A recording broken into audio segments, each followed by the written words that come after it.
एक नागा लड़की से आपको प्यार हो जाता है जी सर। और इट्स अ कंप्लीट लव। आप चाहते हैं उससे शादी हो, वो चाहती है आपसे शादी हो। आपने भाषा सीख ली है, आपको कन्वर्स करने में कोई दिक्कत नहीं हो रही है वहाँ। अब समस्या ये है कि जब ये प्रस्ताव आप अपने पेरेंट्स को लेके आते हैं, जो कि राजस्थान के एक एग्रीकल्चरल क्षेत्र से आते हैं, वो साफ मना कर देते हैं कि तुम्हें चुनना है इस लड़की के बीच में और हमारे बीच में। न हम उस लड़की का भाषा जानते हैं, न उसकी वेशभूषा। बड़ा वेस्टर्नाइज ड्रेस पहनती है, वेस्टर्न आउटफिट्स पहनते हैं वहाँ लोग, बर्मीज़ ड्रेस पहनते हैं, आभूषण भी काफ़ी पहनते हैं। ये पसंद नहीं है और आपको चॉइस है कि क्या करें। अब अपने लव को चुने आप या अपने पेरेंट्स को चुने, अपने कर्तव्य को चुने। There is a clash between your love and your responsibility. तो क्या चूज करेंगे आप और क्यों? May I come in, sir? Yes, come in. Good evening, sir. Good evening, बैठिए। Thank you, sir. Ravi Kumar Sihag ji sir. से अपने विषय में बताएं हमें। सर, मेरा नाम रवि कुमार सिहाग है। मैं राजस्थान के गांव 3 DM, जिला श्रीगंगानगर का निवासी हूं। मैंने अपना ग्रेजुएशन पॉलिटिकल साइंस, इकोनॉमिक्स और इंग्लिश लिटरेचर से महाराजा गंगा सिंह यूनिवर्सिटी से किया है। उसके बाद से मैं सिविल सर्विसेज की प्रिपरेशन कर रहा हूं। सर, मैं एक साधारण मध्यम वर्गीय कृषक परिवार से संबंधित हूँ। मेरी कुछ आकांक्षाएँ हैं और कुछ उपलब्धियाँ हैं और कुछ पर मैं काम कर रहा हूँ सर। आपकी क्या आकांक्षाएं हैं और क्या उपलब्धियां हैं, कुछ बताएंगे हमें? सर, मेरी आकांक्षा है कि मैं अल्पकालिक आकांक्षा तो है कि सिविल सर्वेंट के रूप में काम करूं, और दीर्घकाली है कि मैं एक अच्छे मूल्य के प्रति प्रतिबद्ध व्यक्ति के रूप में स्मृतिशेष रहना चाहता हूं। और उपलब्धियों के तौर पर सर, मैंने अपनी जो पारिवारिक जो प्रतिबद्धताएं हैं और कर्तव्य है उनको बखूबी निभाया है। साथ में मैंने अपनी पढ़ाई भी की है सर। आपने ग्रेजुएशन किया है रवि जी 2015 में, जी सर। और आज हम 2019 में आ गए हैं। उसके बाद आपने क्या किया 15 से 19 तक? सर, मैंने 15 में ग्रेजुएशन करके सर 1 साल तो मैं घर पे रहा था। कुछ घरेलू कार्य होते हैं जैसे सिस्टर की शादी वगैरह, तो उसके सर जिम्मेदारी मेरे पे थी। तो वो करने के बाद में सर घर वालों ने मुझे सिविल सर्विसेज के लिए तैयारी करने के लिए भेजा, और उसके बाद में मैं सर 2 साल मैंने तैयारी की और 18 में अटैम्प्ट दिया था सर। लेकिन आपको लगता नहीं आपका फॉल बैक प्लान क्या है? अगर नहीं होता है आपका सिविल सर्विसेज में चयन, तो फिर आप क्या करेंगे? सर, मैं अगर सिविल सर्विसेज में पूरी मेहनत के बाद अगर चयन नहीं होता है तो सर मैं कृषि के क्षेत्र में कुछ करना चाहूँगा। जैसे मैं किसानों के लिए कुछ NGO खोलना चाहूँगा, या फिर अगर सरकार कोई लोन देती है तो मैं एक जो इंस्ट्रूमेंट है उसका पूल बैंकिंग खोलना चाहूँगा सर। आपको नहीं लगता है आपके पिताजी एक खेतिहर हैं, सालाना आमदनी 50,000 के आसपास ही है? जी सर। तो आपका ये कर्तव्य बनता था कि फाइनेंशियली आप फादर को सपोर्ट करें। आप बड़े हो गए हैं और इस मृग मरीचिका में आप पड़े हुए हैं। सिविल सर्विसेज नहीं हुआ तो? सर, वैसे मुझे खुद पर इतना विश्वास तो है कि सर मैं अगर इस प्रयास में नहीं होता है तो मैं 2 अगले प्रयासों में इसको कर लूँगा। अगर नहीं होता तो सर जो भी कृषि के क्षेत्र में जितने भी नवाचार हो रहे हैं उसमें सरकार अनेक रियायतें देती है सर, और छोटे किसानों के लिए भी अनेक अवसर हैं, जैसे सूक्ष्म सिंचाई, लघु सिंचाई, या फिर अन्य जैसे पुलिंग है, फार्मर प्रोड्यूसर ऑर्गेनाइजेशन है। तो उसके स्तर पर मैं प्रयास करूँगा सर। आपको लगता नहीं है कि आपका सपना जो है वो बहुत ही वैरिड है? मतलब पेंडुलम की तरह है। एक तरफ आप अपने को सिविल सर्वेंट के रूप में इमेजिन कर रहे हैं, दूसरी तरफ एक आप आम खेतिहर के रूप में अपने को इमेजिन कर रहे हैं।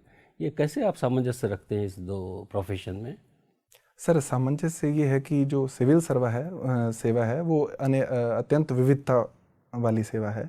तो इसमें सर किसानों का कल्याण भी शामिल है। तो अगर मैं इसमें जाता हूँ तो मेरा जो जो दूसरा लक्ष्य है वो भी पूरा हो जाएगा। और अगर सिविल सर्विस में जाने का मौका नहीं मिलता है तो सर दूसरे बैकअप प्लान के रूप में मैं ये करना चाहूँ। सिविल सर्विसेज की क्या विशेषताएं हैं जिन्होंने आपको आकर्षित किया? सर, मैं किसान पृष्ठभूमि से हूँ, और हमारे किसानों में जितनी भी समस्याएं होती है, जैसे सर पानी की जो वाराबंदी है उससे रिलेटेड, या नहर से पानी की चोरी होती है उससे रिलेटेड, तो सर किसान लोग हैं वो कलेक्ट्रेट में जाकर ज्ञापन देते थे। तो इस कारण से मेरा आकर्षण इस सेवा में हुआ। लेकिन बाद में इसके बारे में मैंने और पढ़ा, इसके कार्यों के बारे में, विविधता के बारे में, इसके वेतन भत्तों के बारे में, तो सर मेरा आकर्षण स्वाभाविक था और उसके बाद में मैंने सर इसके लिए तैयारी चालू की। धन्यवाद। अच्छा ये बताइए, सरदार पटेल को बिस्मार्क ऑफ इंडिया क्यों कहा जाता है?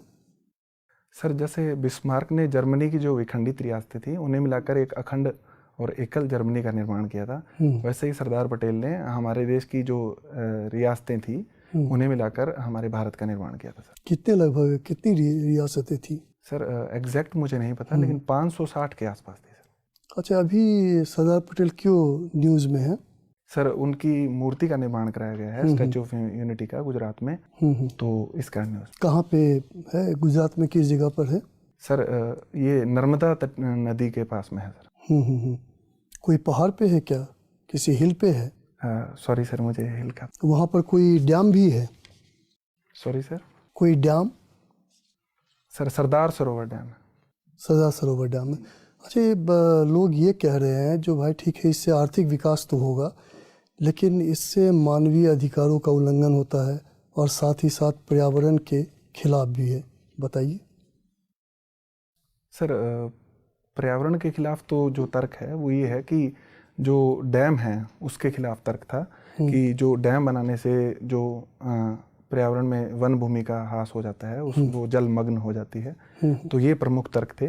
और मानवीय अधिकारों के मुद्दे पर जो आदिवासी लोग हैं सर, उन्हें भूमि से विस्थापित कर दिया गया और उनके विस्थापन का मुद्दा सर अभी तक चल रहा है, उसे पूरी तरह से सरकार द्वारा खत्म नहीं किया गया है। तो ये प्रमुख मुद्दे थे। लेकिन सर मूर्ति बनाने के पक्ष में ये है कि अगर मूर्ति बनाते हैं तो एक तो सर विश्व में हमारा जो नाम है कि भारत में सबसे बड़ी मूर्ति है, दूसरा सरदार पटेल के योगदान को देखते हुए हम ये मूर्ति बना सकते हैं, और तीसरा ये है कि सर अगर ये टूरिज्म प्लेस के रूप में डेवलप होता है तो एक तो इसकी जो टिकट है उससे आमदनी होगी, दूसरा से इसके बाहर जो एरिया डेवलप होगा उससे भी सर लोगों को रोजगार के अवसर। तो सस्टेनेबल डेवलपमेंट से क्या समझते हैं आप?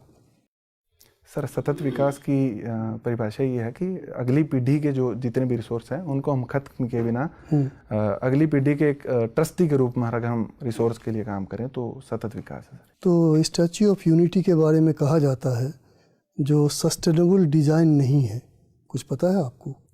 सॉरी सर, इसके बारे में तो नहीं पता है। मतलब इस स्टैच्यू को बनाने में क्या क्या कंपोनेंट्स क्या लगे, कुछ आइडिया है? सॉरी सर, वो भी आपको ध्यान में नहीं है, कोई बात नहीं। मोस्ट फेवर्ड नेशन सुना होगा आपने? जी सर, बताइए। सर मोस्ट फेवर्ड नेशन जो WTO के प्रमुख प्रिंसिपल है उसमें है कि आप किसी एक नेशन को मोस्ट फेवर्ड नेशन का दर्जा नहीं दे सकते, और सबके लिए जो शुल्क हैं, चाहे सीमा शुल्क हो या ट्रेड बैरियर्स जो भी हैं, टैरिफ या नॉन टैरिफ, वो एक समान रखने पड़ेंगे। तो मोस्ट फेवर्ड नेशन आज भी न्यूज़ में था, कल भी न्यूज़ में था, पाकिस्तान के संदर्भ में। जी सर, बताइए। सर मोस्ट फेवर्ड नेशन, इसका कुछ असर पड़ा पाकिस्तान पर मोस्ट फेवर्ड नेशन का? बहुत बड़ा असर अगर हम उम्मीद करते हैं तो वो तो नहीं पड़ेगा, लेकिन हाँ कुछ ये है कि पाकिस्तान से जो भारत में वस्तुएं आती है उन पर अगर हम हैवी ड्यूटी इम्पोज करते हैं। पता चला है जो 2 वस्तुओं पे 200% ड्यूटी लगाई गई है। जी सर। बताइए उसके बारे में। सर तो उन वस्तुओं की आवाजाही कम हो जाएगी। कौन सी वस्तुएं हैं? सॉरी सर, मुझे वस्तुओं, चलिए कोई बात नहीं। आपके पिता कृषि से संबंधित है। जी सर। और साथ ही अगर आप इसमें अगर सक्सेसफुल नहीं होते हैं तो आप भी कृषि की ओर जा सकते हैं, जैसा अभी आपने कहा। जी सर। तो अभी अंतरिम बजट में कृषि से संबंधित क्या बातें कही गई हैं? सर 3-4 प्रावधान है। पहला तो ये है कि किसानों को सर 6,000 रुपये वार्षिक मिलेंगे, जो कि 2-2 की 3 किस्तों में दिए जाएंगे। ठीक है। एक प्रावधान है कि जो मछली पालन और पशुपालन है उसके लिए अलग कोष सृजित किया जाएगा, ताकि इनको भी हम किसान क्रेडिट कार्ड के थ्रू ऋण व्यवस्था से जोड़ सके। तीसरा सर जो कामधेनु बोर्ड की स्थापना की जाएगी, तो उसके थ्रू सर जो देसी गाय हैं उनका नस्ल संवर्धन किया जाएगा, जो किसानों के लिए। अच्छा, किन किसानों को ये 6,000 दी जाएगी? कोई इसके लिए शर्त है क्या, कंडीशन है? सर जिनकी भूमि 2 हेक्टेयर से कम है, जिनके पास कृषि भूमि, उन्हें दी जाएगी। तो राजस्थान में 2 हेक्टेयर का अर्थ क्या हुआ? कितना एकड़ हुआ है, कितना बीघा हुआ? सर 8 बीघा 2 हेक्टेयर का अर्थ होता है 10,000 वर्ग मीटर होता है सर 1 हेक्टेयर। 1 हेक्टेयर 10,000। तो आपके पास कितना है? सर 10 बीघा ज़मीन है हमारे पास। आपके पास, यानी 2 हेक्टेयर के अंदर है आप? 2 हेक्टेयर से ऊपर है सर हम। तो यानी आपको इससे फ़ायदा नहीं, आपके पिताजी को फ़ायदा नहीं है? नहीं सर। चलिए, मुझे एक अंतिम सवाल का जवाब दीजिए। राजस्थान में औरतों की शिक्षा के लिए क्या कौन कौन से विद्यालय और विश्वविद्यालय हैं जो कि बहुत प्रख्यात है? सर एक तो वनस्थली विद्यापीठ है टोंक में, जो बालिका शिक्षा के लिए बहुत विख्यात है। इसमें सर खेल कूद पर भी उतना ही फोकस दिया जाता है जितना बालिकाओं की शिक्षा पर है। उसके अलावा सर मोदी यूनिवर्सिटी है जो लक्ष्मणगढ़ में है, वो भी बालिकाओं की शिक्षा के लिए बहुत फेमस है सर। और कोई? सर अभी मैं 2 ही रिकॉल कर पा रहा हूँ। 2 ही रिकॉल कर। चलिए, थैंक यू। रवि, आपके इस डिटेल्ड एप्लीकेशन फॉर्म से जो जानकारी मैं ले पा रहा हूँ वो ये कि आप एक कम जोत वाले ही किसान हैं आमतौर पर, केवल 50,000 रुपये वार्षिक आपने आय लिखी है, और बड़े पैमाने पर खेती का फेमिनाइजेशन पूरी दुनिया में हुआ है, राजस्थान में भी हुआ है। मैं एज्यूम कर रहा हूँ कि आपकी माताजी भी इस खेती में सहायता करती ही होंगी। फिर आपने इस राशि को केवल पिता की आय क्यों बताया है, माताजी की आय को क्यों नहीं शामिल किया? सर ये गलती तो हुई है मुझसे कि मम्मी का भी बहुत योगदान रहता है खेती में, और मैं लिख नहीं पाया सर। तो ये कोई आश्चर्य की बात नहीं है, ऐसा कई आवेदनकर्ताओं से होता है। मैं एक ईमानदार आकलन चाहता हूँ कि ऐसा करते समय हमारे मस्तिष्क के पिछले हिस्से में क्या चल रहा होता है। हम क्यों अक्सर अपने परिवार की स्त्रियों के महत्व को, ऐसा नहीं कि हमारी मंशा ऐसी होती है, लेकिन हम अक्सर दर्ज करने में चूक जाते हैं। क्या हमारे अंदर एक पितृसत्ता होती है? बिल्कुल सर, अगर ईमानदार मूल्यांकन करें तो इस बात से नकारा नहीं जा सकता। हम सभी सर पितृसत्तात्मक ढांचे के अंदर जकड़े हुए हैं, और इससे 100% मुक्त हो पाना बहुत ही मुश्किल काम है। और दूसरा ये है कि महिलाओं की जो कार्य है उसे सर हम जीडीपी के अंदर भी नहीं आंकते हैं। जो भी वो घरेलू कार्य करती है या कृषि में योगदान करती है उसे जीडीपी कैलकुलेशन में भी नहीं आंका जाता है। और जो घर की आय होती है वो भी सामान्यतः किसान परिवार के लिए पिता की आय होती है सर, ये मुख्य कारण। ठीक बात है। रवि, ये बताइए कि हाल में 16वीं लोकसभा समाप्त हुई है। जी सर। अगर हम विधायी कार्य की दृष्टि से देखें तो इस 16वीं लोकसभा की क्या प्रमुख उपलब्धियां थीं और क्या प्रमुख निराशाएं हैं? अगर आप 3 उपलब्धि और 3 निराशाएं बता देंगे तो मेरे लिए पर्याप्त होगा। सर उपलब्धि के स्तर पर तो सर एक तो जीएसटी का इम्प्लीमेंटेशन है, वो 16वीं लोकसभा ने किया है। दूसरा सर अगर कार्य की बात करें तो पिछली लोकसभा से, हालांकि ओवरऑल कार्य को अच्छा नहीं आ सकता, लेकिन पिछली लोकसभा से इसने अच्छा कार्य किया। 83% विधेयक पारित किए हैं। और तीसरा सर कोई बात नहीं, ऐसी कौन सी प्रमुख निराशाएं हैं जो विधायी अपेक्षाएं थी लेकिन ये लोकसभा पूरी नहीं कर सके? सर एक तो महिला आरक्षण विधेयक था, वो लोकसभा पास नहीं कर पाई, क्योंकि सर महिलाओं का लोकसभा में प्रतिनिधित्व देखते हुए मैं इसे एक आवश्यक मानता हूं कि महिलाओं को आरक्षण दिया जाना चाहिए। दूसरा सर जो नागरिकता बिल है, इसके संदर्भ में जो जितने भी वाद विवाद थे उनको ये पूरा नहीं कर पाई है, क्योंकि राज्यों को भी संतुष्ट नहीं किया है। और तीसरा कोई बात नहीं। रवि, अभी मैं बड़े ध्यान से सुन रहा था जब सरदार पटेल की मूर्ति की बात हो रही थी। हमारे देश में सरदार पटेल की बहुत बड़ी मूर्ति लगाई गई है, अच्छी बात है। एक अन्य भारतीय और दरअसल एक गुजराती, महात्मा गांधी की मूर्ति हाल के कुछ समय में एक अफ्रीकी देश में गिराई जा रही है। वहाँ एक पूरा घाना में, अगर आपको याद हो, कि गांधी मस्ट फॉल करके एक पूरा आंदोलन चला और अंततः मूर्ति हटा दी गई। क्यों गांधी जी की मूर्ति से घाना के लोगों को आपत्ति थी, और वे, आपको क्या लगता है, क्या ये आपत्ति सही थी? सॉरी सर, मुझे इसके बारे में पता नहीं है, मैं पढ़ूंगा जाके।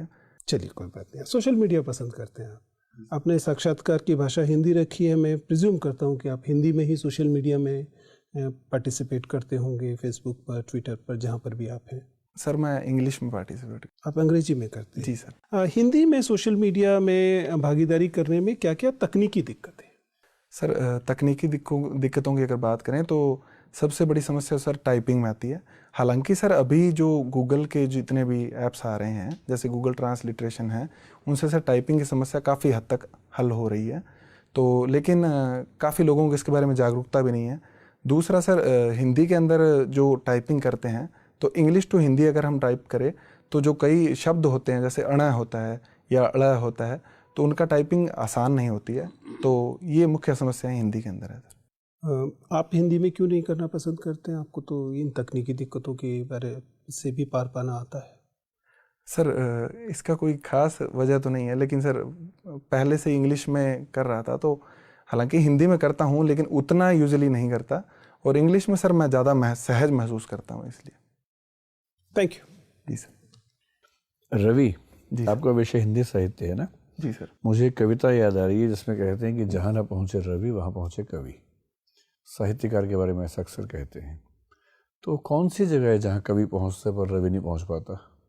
कुछ ऐसी कल्पनाएं करके बताइए, उदाहरण दे के बताइए कि जैसे यहाँ कवि पहुँच गया और यहाँ रवि नहीं पहुँच पाया था। सर एक प्रेमचंद जी की कोटेशन है कि साहित्य, इतिहास और साहित्य के संबंधों पे उन्होंने कहा है कि इतिहास में तिथियां और घटनाएं सत्य होती है, बाकी सब असत्य, लेकिन साहित्य में तिथियां और घटनाएं असत्य होती है, बाकी सब सत्य है। तो जो एक साहित्यकार होता है वो दूसरे के पर काया प्रवेश करता है सर। उसके मानवीय जो भाव हैं उनके अंदर प्रवेश करके वो व्यक्ति अमुक समय पर क्या सोच रहा होगा इस बारे में वो विस्तार से लिखता है। तो ऐसा कीजिए ना, हिंदी साहित्य में कोई रचनाओं के एग्जाम्पल लेके मुझे बताइए कि सर इस रचना में लेखक ने ये बात कही है, यहाँ तक रवि भी नहीं पहुँच पाता पर कवि पहुँच गया।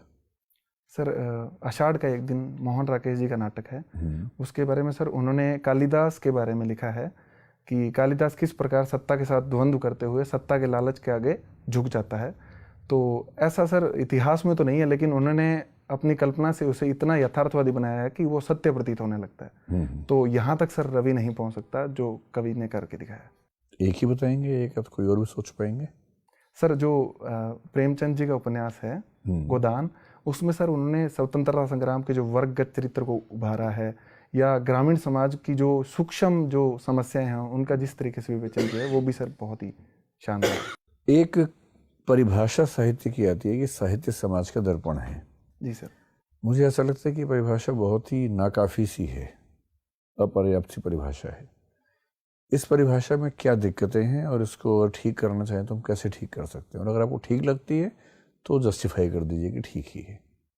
सर मुझे ये परिभाषा ठीक लगती है सर, क्योंकि सर समाज में जितनी भी जो भी चीज़ें चल रही होती है, अगर हम और किसी भी जैसे विषय को देखें तो उतना नहीं उकेर पाता जितना साहित्य उकेर पाता है। लेकिन समाज का दर्पण तो अखबार भी है और साहित्य भी है और टीवी का न्यूज़ प्रोग्राम भी है, सोशल मीडिया भी है।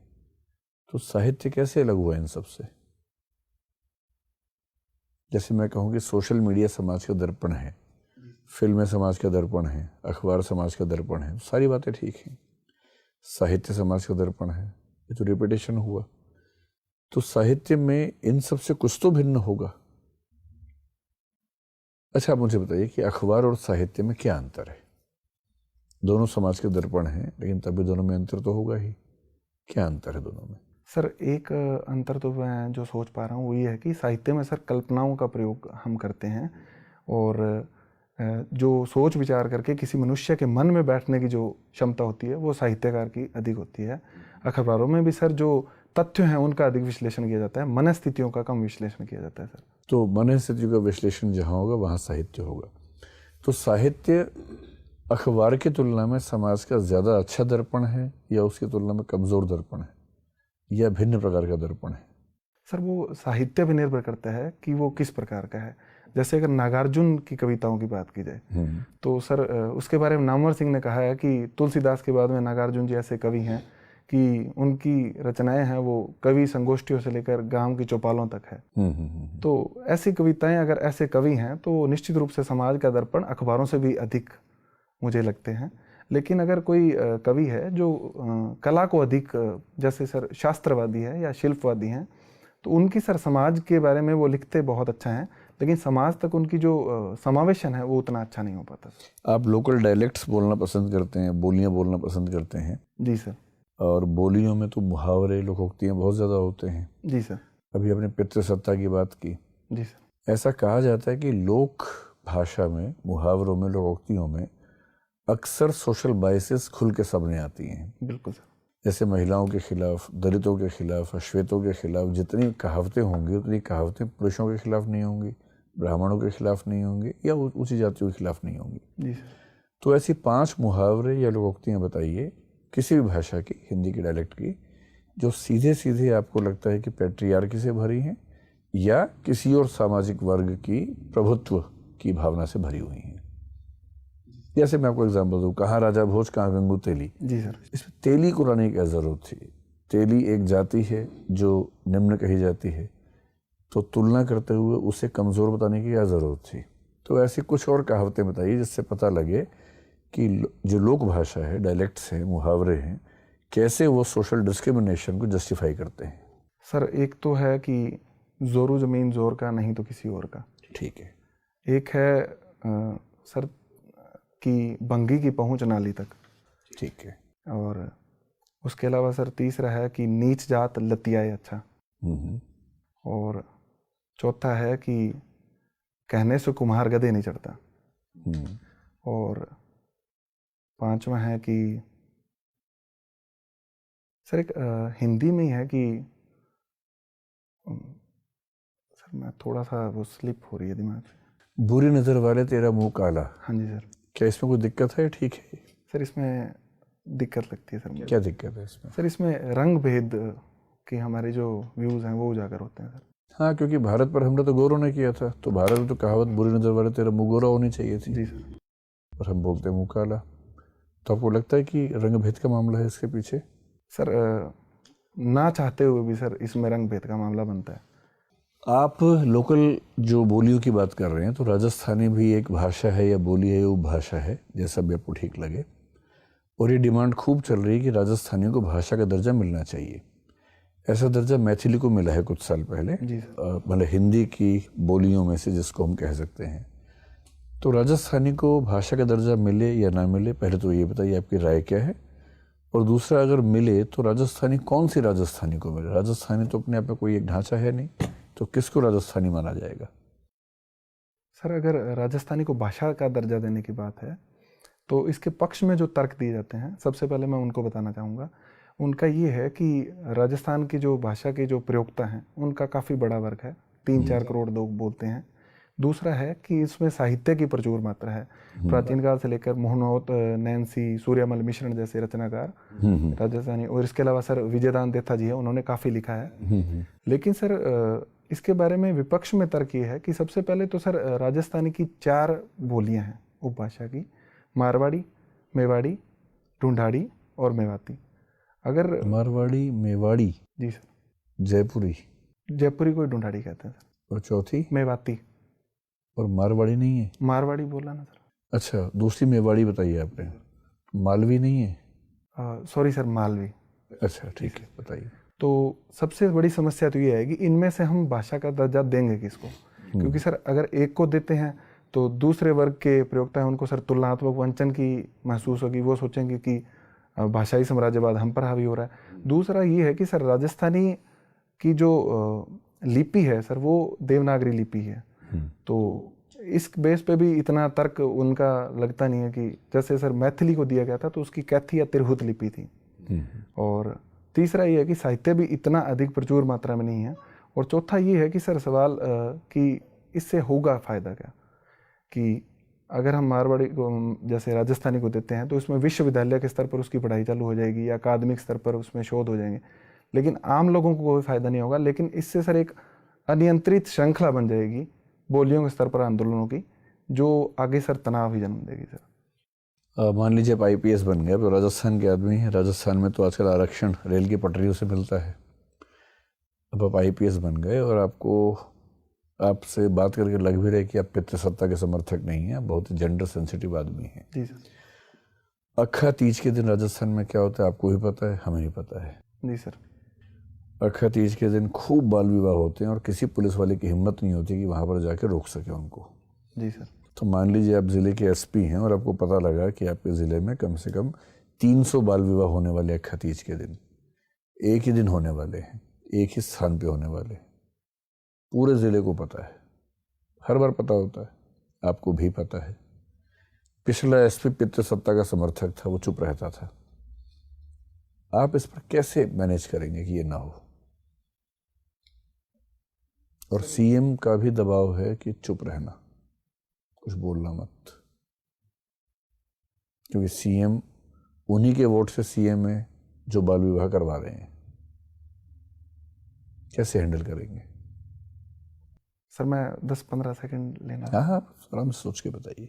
सर पहली बात तो ये है कि सर दबाव चाहे किसी का भी हो, सबसे बड़ी बात है कि एक सिविल सर्विस होने के सिविल सर्वेंट होने के नाते सर संविधान है, मैं उसे फॉलो करूँगा।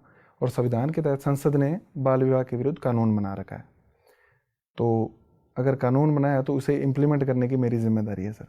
और दूसरी बात यह है कि अगर लोगों में इस बात को लेकर है कि वो बाल विवाह कर रहे हैं, तो कुछ ऐसे भी अल्पसंख्यक होंगे जो इसे अनुचित बता रहे होंगे, तो सर मैं उनकी हेल्प लूँगा। जो और तीसरी चीज़ है कि धार्मिक लीडर हैं जो भी वहाँ पर जो बुद्धिजीवी होंगे, सर मैं उनकी मदद से ये प्रचार करवाऊँगा कि ये सब गलत है।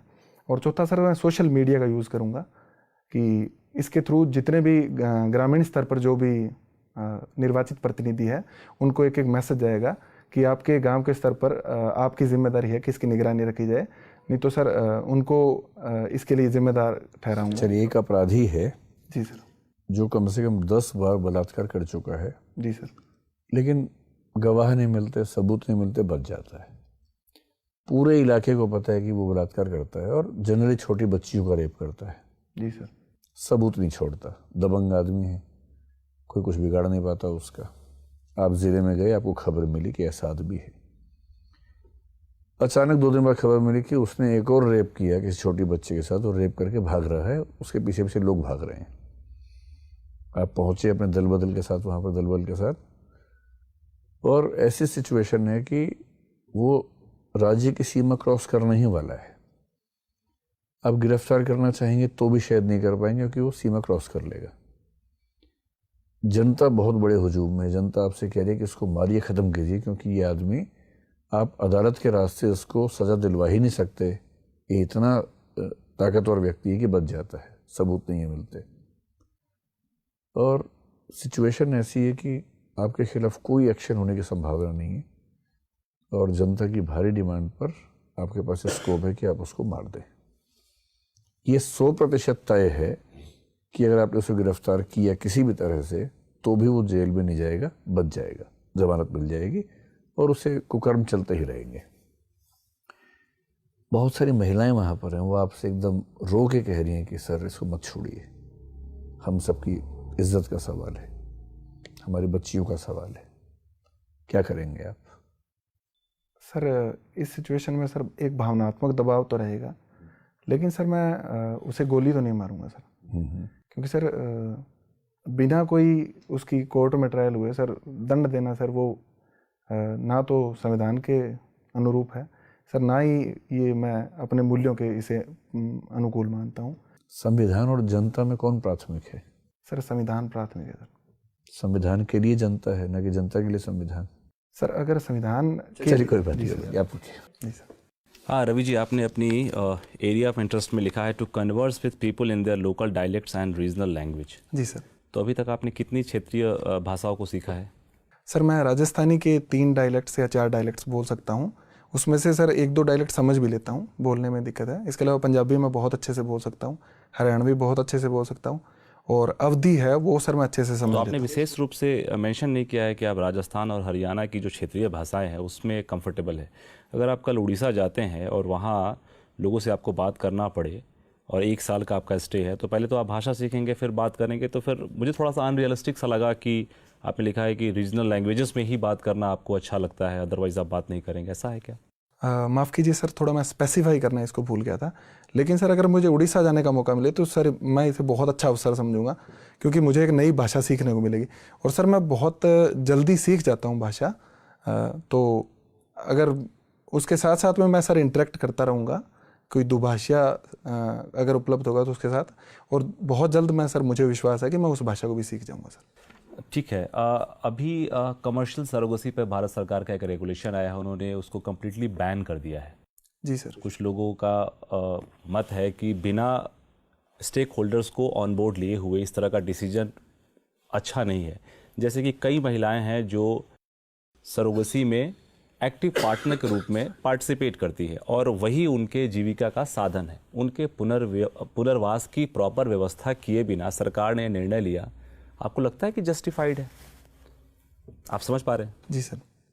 सर पहले ये कमर्शियल सरोगेसी बैन नहीं थी, लेकिन उसके बाद में कुछ केसेस ऐसे आए कि लोगों ने सरोगेसी करा ली लेकिन बच्चा लेने से इनकार कर दिया। सर ये बहुत ही अनैतिक था, तो इस बेस पे सरकार का ये निर्णय था। सर उनकी जो जीविका का मुद्दा है सर, उन्हें और भी रोज़गार दिया जा सकता है, लेकिन जो बच्चा जन्म लिया है और जो माता पिता ने उसको लेने से इनकार कर दिया, तो सर उसकी जिम्मेदारी की बड़ी दिक्कत थी। तो सर मैं इसके समर्थन में हूँ कि कमर्शियल सरोगेसी को बैन किया जाना चाहिए, और अगर उसे जारी भी रखा जाता है तो कुछ काफ़ी रेगुलेशन के साथ में रखा जाना चाहिए। अच्छा, अभी आजकल देख रहे होंगे जम्मू एंड कश्मीर में पहले जो स्टूडेंट्स होते थे, यूथ होते थे, वो पत्थरबाजी करते थे, अब एक्टिवली फिदाइन के रूप में आके हमला कर रहे हैं। आपको लगता है कि भारत सरकार की जो पॉलिसी थी कश्मीरियों को मेन स्ट्रीम में इंटीग्रेट करने के लिए, स्पेशली यूथ को, वो कम्प्लीटली फेल हो गई है? जो ट्रस्ट डेफिसिट कम करने की जो योजना थी वो कारगर सिद्ध नहीं हुई, अब हम लोग उनको अपने पास नहीं रख पा रहे हैं। ये जो इंसिडेंट पुलवामा का हुआ है वो उस पॉलिसी का फेलियर है? माफ़ कीजिए सर, एक तो ये है कि कश्मीर के सभी लोग जो सभी हुए वो फिदाइन नहीं हुए हैं। अभी भी अनेक युवा हैं जो आतंकवाद की कड़ी निंदा करते हैं और उसके पक्ष में नहीं बोलते हैं। दूसरा ये है कि सर भारत की जो पॉलिसी है उसे मैं कंप्लीट फेलियर नहीं कहूँगा। मैं ये कहूँगा कि मिलिट्री गवर्नेंस और सिविलियन गवर्नेंस है उसका तालमेल उतना अच्छा नहीं हो पाया है और आज तक नहीं हो पाया है, क्योंकि अगर मिलिट्री किसी क्षेत्र में कोई कार्रवाई करके शांति स्थापित करती है जो कि एक अस्थायी होती है, उसके बाद में सिविल गवर्नमेंट का ये जिम्मेदारी बन जाती है कि वो उस जगह पर जाकर सोशल इंफ्रास्ट्रक्चर और इकोनॉमिक इंफ्रास्ट्रक्चर को मजबूत बनाए। अगर ये उचित तरीके से नहीं हो पा रहा है तो ये हमारी एक तरीके से सर फेलियर मैं मान सकता हूँ। आप अगर चीफ इलेक्शन कमिश्नर हैं और आप देख रहे हैं कि जम्मू एंड कश्मीर में जो अलगाववादी लोग हैं उनके संरक्षण के लिए कुछ राजनीतिक पार्टियां भी बढ़ चढ़ के हिस्सा ले रही हैं, इलेक्शन कमिश्नर के रूप में क्या आप कोई दंडात्मक कार्रवाई करेंगे उन पॉलिटिकल पार्टीज के विरुद्ध? सर अगर इस बात के प्रूफ हैं तो दंडात्मक कार्रवाई मैं करूंगा सर, क्योंकि इलेक्शन कमिश्नर का ये मेन ड्यूटी है कि वो फ्री इलेक्शन कराए।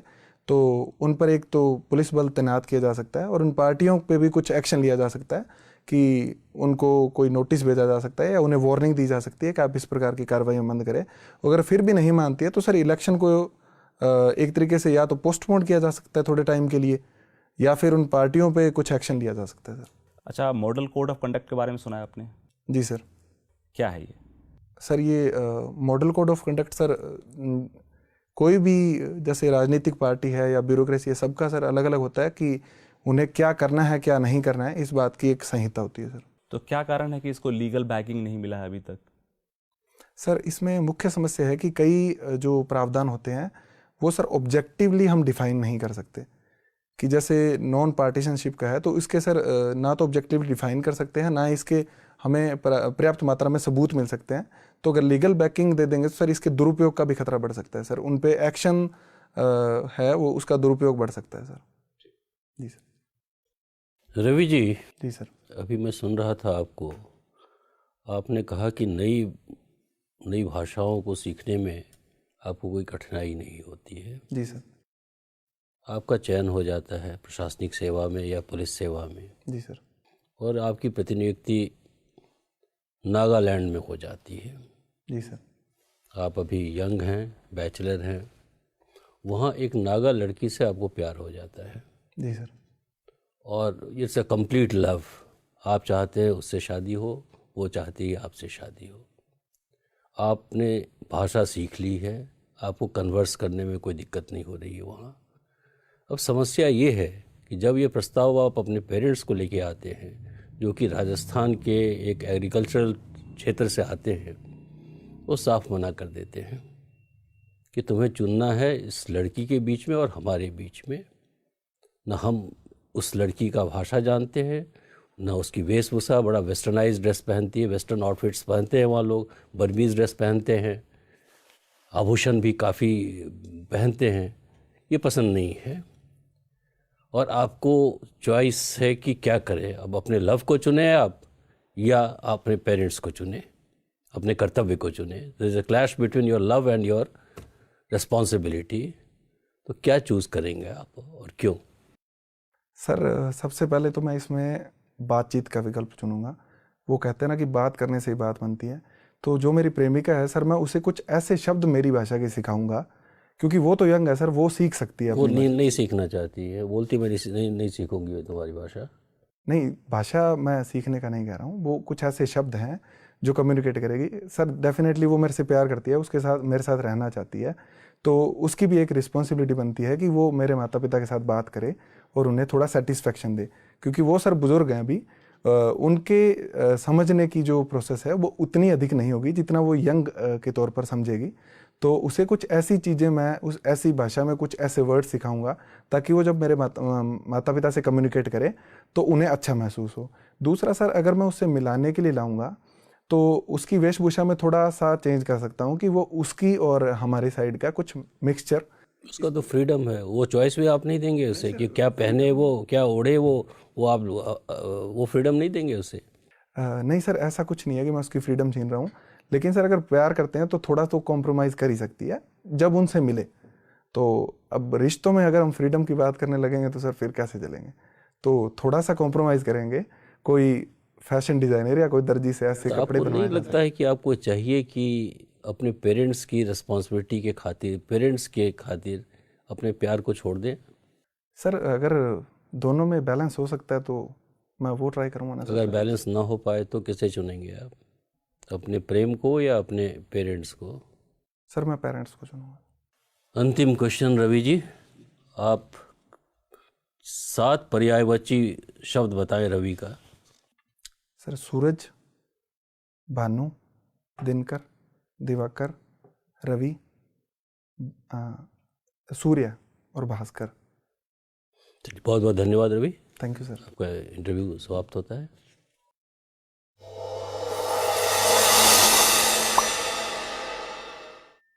आओ यार, आओ बैठो। Thank you sir. हमारा सबका इवेल्युएशन ये है कि आपकी परफॉर्मेंस शानदार है, एकदम बहुत बढ़िया, उत्कृष्ट, एक्सीलेंट, एक्स्ट्राऑर्डिनरी। हालांकि मुझे बाकी मेंबर्स बता रहे हैं कि पिछले मॉक में आप इससे भी अच्छा परफॉर्म कर रहे थे, तो इस मॉक में सर आज मेरी तबीयत काफ़ी ख़राब थी सर, सुबह से। तो मेरी प्रेजेंस तो इसकी वजह नहीं है ना। नहीं ऐसा कुछ नहीं है सर। लेकिन अब जो छोटी मोटी बातें हैं, अगर उनको देखना हो तो देख लीजिए। सिचुएशन हैंडलिंग आपकी जनरली बहुत अच्छी थी जब तक मैंने आपसे पूछे सवाल। लास्ट सिचुएशन में भी अच्छा था, क्योंकि आपकी चॉइस का मामला है, अंत में आप किसको चुनेंगे बहुत फर्क नहीं पड़ता उस बात से। स्पेशली जो मेंबर्स बैठते हैं वहाँ पर वो इतने मैच्योर होते हैं कि आपकी चॉइस को लेके बहुत अपसेट नहीं होते। आप पेरेंट्स कहें और वुड बी वाइफ कहें तो उससे कोई बहुत फर्क नहीं पड़ता, लेकिन आपने पूरी कोशिश की, अच्छी बात है। जी सर।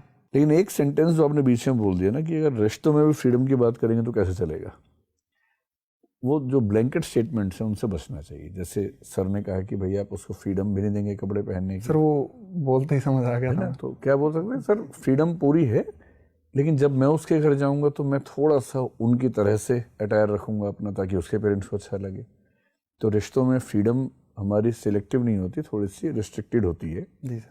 क्योंकि फैमिली चले, रिश्ते अच्छे से चलें, इमोशंस अच्छे हों, तो हम सब बाई चॉइस अपनी अपनी फ्रीडम थोड़ी सी कम कर लेते हैं। मैं उतनी फ्रीडम कम करने की बात कर रहा हूँ, उससे ज़्यादा नहीं। जितनी मैं उसकी कम करूँगा, उसकी मैं भी अपनी भी कम करूँगा उसके घर जाते हुए। उतनी अपेक्षा तो सर संबंधों में कोई भी रख सकता है। तो ब्लैंकेट स्टेटमेंट देने से बचना चाहिए, जो आपने वहाँ पर दी। शुरू में आपने एक वाक्य बोला कि मैं वहाँ था, फिर मेरे घर वालों ने मुझे IAS बनने के लिए भेजा। इस वाक्य से, आप वीडियो में देखिएगा, इस वाक्य से लग रहा है कि पपेट की तरह बात कर रहे हैं कि मेरे घर वालों ने भेजा मुझे। ज़्यादा अच्छा क्या हो सकता था कि जब मैंने ऐसा रुझान दिखाया कि मैं सिविल सेवक बनना चाहता हूँ तो मेरे घर वालों ने मेरा समर्थन किया और मुझे यहाँ आने के लिए मौका दिया। जी सर। पढ़ने का मौका दिया। अगर मेरा सिलेक्शन नहीं होता है, जब पूछा गया कि आपका बैकअप प्लान क्या है, तो ये ठीक है कि आपको ये मान लेना चाहिए कि ये संभव है कि मेरा सिलेक्शन ना हो, इम्पॉसिबल तो है नहीं। लेकिन जितना जल्दी आप मान गए ना कि अगर मेरा सिलेक्शन नहीं होता तो मैं खेती करूँगा, ऐसा लग रहा है कि अब ये मानने को बहुत बेकरार हैं कि मेरा सिलेक्शन नहीं होगा। जी सर। तो कम से कम 1-2 बार इफ्स एंड बट्स लगा कि सर मैंने तैयारी बहुत अच्छी की है, मुझे लगता है हो ही जाएगा। हाँ, लेकिन चलिए मान लेते हैं कि अगर नहीं होता है तो फिर मैं इस विकल्प पे जाऊँगा। तो थोड़ा सा वहाँ पर तुरंत जंप मत करो, थोड़ा सा रुक के। जी बैकअप प्लान में जिस तरह से आपने बताया खेती वाला ना, बुरा नहीं है, लेकिन जब आप इतना पढ़ने के बाद खेती की बात करें तो फिर खेती में कुछ नयापन दिखना चाहिए। जैसे आप कहेंगे सर कृषि को लेकर मेरे कुछ प्लान्स है, मैं ऑर्गेनिक फार्मिंग करना चाहता हूँ, स्मार्ट फार्मिंग करना चाहता हूँ, मैंने ये स्टडीज़ की हैं, इस तरह के बीज हैं, इस तरह के इसकी मार्केट्स हैं, तो अगर मैं खेती में भी जाऊँगा तो मैं ट्रेडिशनल तरीके से नहीं, कुछ इनोवेटिव तरीके से फार्मिंग करूँगा और 2-4 वाक्य आप उस पर बोल दें। या और भी तरीके, 1000 तरीके, स्टार्टअप कह सकते हैं, कुछ आप कह सकते हैं कि मेरे बहुत सारे दोस्त हैं जो कुछ उद्यम कर रहे हैं, मैं उनके साथ काम कर सकता हूँ। और खेती बोले तो कुछ नयापन दिखना चाहिए। इसलिए सर का सवाल ये है कि एक तरफ आप IAS बनना चाह रहे हैं, एक तरफ खेती करना चाह रहे हैं, और ड्रीम्स में इतना पेंडुलम की तरह घूम रहे हैं कि कैसे सामंजस्य करेंगे। जी सर। तो वो लगना चाहिए कि एक ही व्यक्ति की 2 बातों में लिंक बना हुआ, रिदम बनी हुई है। बाकी करंट अफेयर्स में पाक का MFN वाला आपको नहीं पता था, ये तो मतलब माफ़ी योग्य मामला नहीं, क्योंकि बहुत महत्वपूर्ण डिबेट है। तो करंट अफेयर्स तो ठीक से देखते रहिए। बाकी तो सबसे अच्छी बात क्या लगी, जैसे ही आप फंसे एक मामले में, सर ने कहा कि आपने पूरी इनकम, फादर की इनकम क्यों बताई, मदर की क्यों नहीं बताई। तो सबसे अच्छा क्या था, आपने तुरंत माफ़ी मांग ली। जहाँ लग जाए कि यहाँ बचने का स्कोप नहीं है, सबसे अच्छा तरीका माफ़ी मांगिए, ताकि वो बात वहीं ख़त्म हो जाए। आपने कहा हाँ सर मुझसे गलती हुई, मुझे ऐसा नहीं करना चाहिए था। ऐसा होते क्या हुआ, मेंबर से मन से माफ़ कर दिया, बात ख़त्म हो गई। जी ठीक है, बहुत बढ़िया है, और कोई वजह नहीं है कि आप पहले अटेम्प्ट में ही IAS ना बने। अच्छा, एक चीज़ जो मुझे लगा, 2 बार आपने जब नागा लड़की से रिश्तों की बात की, आपने 2 बार कहा जो कंप्रोमाइज़ तो करना ही पड़ेगा। कंप्रोमाइज़ वर्ड की जगह अंडरस्टैंडिंग अगर बोलेंगे तो ज़्यादा अच्छा लगेगा।